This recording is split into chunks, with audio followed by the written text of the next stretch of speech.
So let's talk about some GPU news. There's something for everybody. On the high end, you guys know that the 4080 Super is coming out tomorrow, right?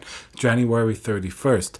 Reviews are supposed to be the day before, or at least it was with the 4070 Super and the 4070 Super Ti, but it seems like the reviews are delayed until tomorrow, launch day.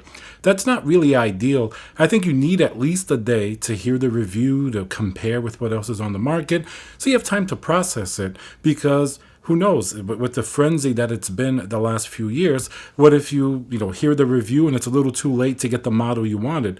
Like, I think the Founders Edition 4080 Super will sell out really fast, just like the 4070 Super. Even if the 4080 Super doesn't sell well in general, some models like that will sell out fast, so you kind of just have to buy it when it opens up at like 9 a.m. because you're probably going to miss it. If you want the Founders Edition, that is. I think the other models are going to be available. Like, I saw an Asus Strix 4080 Super for like $1549.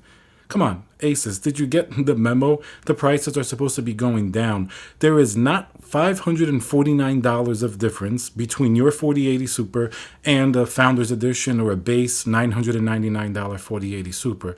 Like, nowhere close. It would have to be like one of those, rare overclocking models with like some insane water cooling to even come close to justifying that price. So that's way too big of a gap, and I don't think the AIB should be all that different. I think most likely most of the AIB models are going to be close to the MSRP, maybe like, $1099 to $1199.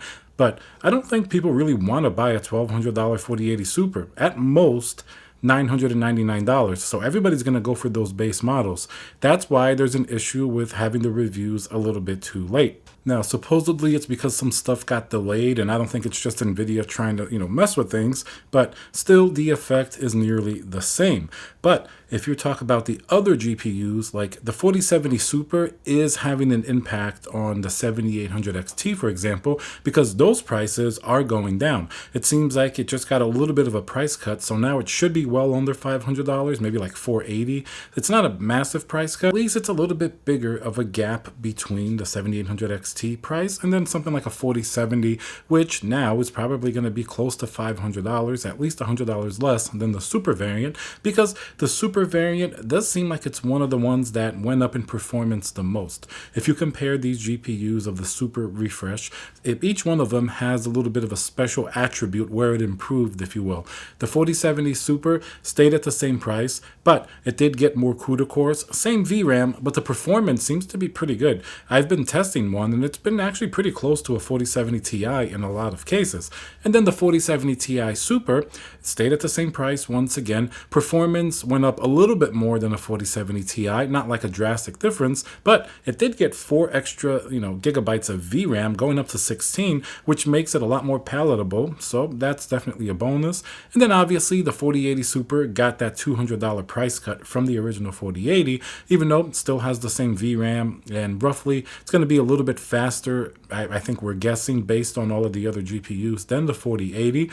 The price really is where people are going to focus, so that's going to be its main attribute. So you see, each one of these has an advantage. So when you're pondering what to get, you're going to basically think of these advantages. So something like that compared to a 7800 XT, which the only advantage really is the cheaper pricing, because in general, a 4070 Super with DLSS and ray tracing, I think gamers would prefer it if the price isn't that big of a difference. But if the pricing starts to become a bigger gap, like with a 7800 XT, that's when more people are going to choose that than even like a 4070. So that's something to keep in mind, and that's definitely been some of the bigger effects here. We got the upcoming 4080 Super, and then the net effect that we've seen on the current GPUs on the market. Everything's coming down in price, maybe 10 to 20% because of these new Super GPUs. So certainly they do have a positive effect, aside from some of the AIB models that's are still really expensive.